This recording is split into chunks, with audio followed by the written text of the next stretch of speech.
how did you get into this whole, I guess, asset management drive within IHG? It's a very cool background you have from investment banking and asset management now into corporate asset management.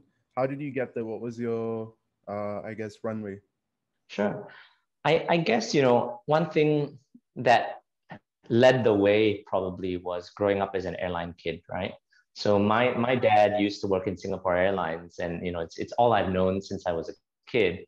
I've probably been to places in Southeast Asia like Lombok or Siem Reap before they even had direct flights, right?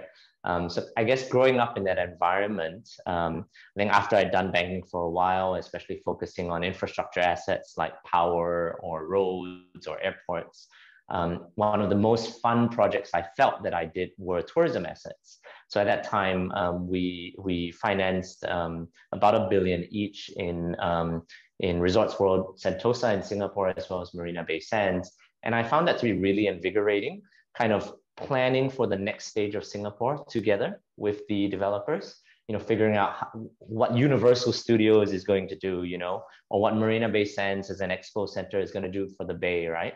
And when you saw that come to light, it was, it's the best feeling in the world where you see a project you worked on paper actually come to light. And I think one thing led to another, talked to a few people, and lo and behold, it's been 7 years here in the hotel industry.